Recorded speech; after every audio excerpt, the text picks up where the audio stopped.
Michael Steele's back with us, and we're tracking an imminent vote by the Congressional Committee on the Insurrection to potentially hold a second official in criminal contempt.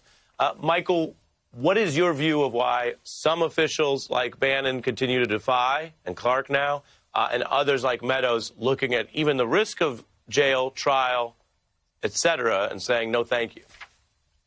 Well, I think some of it has to do with how much they've bought into Trump world and Trump lies for their own self-preservation, aggrandizement, or just, wanting to have Trump like them.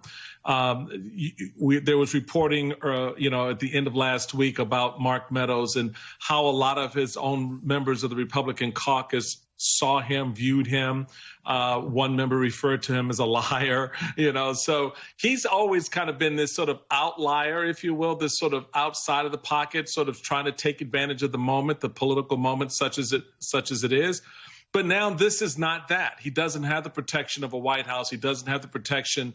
At least I don't believe the courts will find he has protection for executive privilege, et cetera. So he's got to figure out how to cut his deal.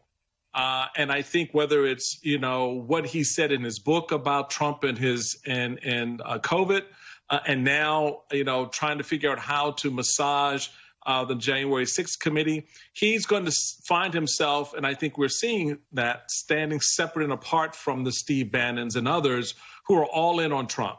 Because for them, this is not just about the politics of it. It's about the grift, baby. It's about the grift.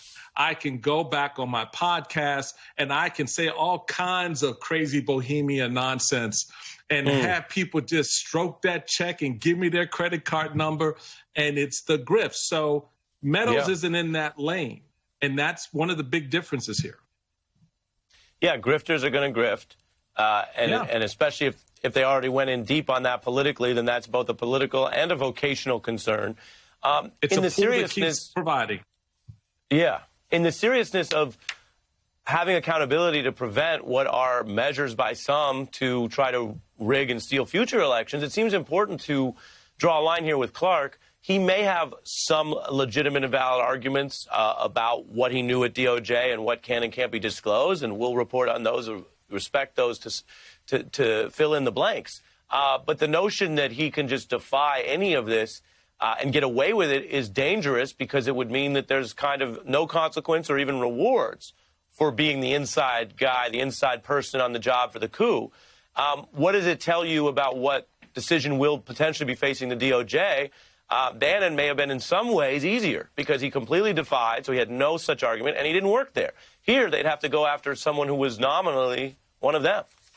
Yeah, but I don't think the DOJ is going to look at it that way, because I think when you stack it all up, the DOJ does not want to see itself, and certainly none of its members, in defiance of the rule of law. I mean, you're the Department of friggin' Justice. I mean, come on, seriously? Subpoenas don't apply to you? So, I don't think you're going to see this sort of falling over themselves to give deference to Clark's position or to not prosecute him or push up against him if that's what the Congress wants. I think the bigger and more important thing is the fact that the January 6th committee is as serious as it is and is making it very clear what its intent is. But here's the other part I think is very interesting, how they're strategically creating a pincer move that is pushing these people in directions that you otherwise would not expect, that based on what they know, the committee, that these folks don't know that they know, they have to give a little bit. They can't hold that firm ground. And that's especially true with the Department of Justice because they don't know what's out there that could come back to bite them down the road. And they don't want to be on the wrong side of that. All fair points. We've gotten your views on more than one issue, plenty of serious stuff. I like to go out light when I can with Big Mike. Now that you've really adjusted to the indoor wear for all of your serious appearances, will we ever see you in a suit on TV again, or are you staying fleece, ride or die? Well, baby, look, I was out today. I was doing a little work, a little yin-yang here and there, and so I come rushing in to be with you, bro. I like it. I thought about the tie. I figured I would do one of these things, but, that's a little choked up for a brother, so...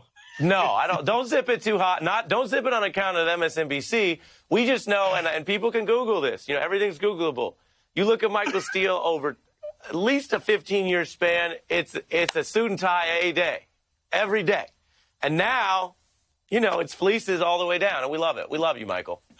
No, I appreciate that, but you know daggone well that if you were sitting where I'm sitting, you'd be in a fleece too.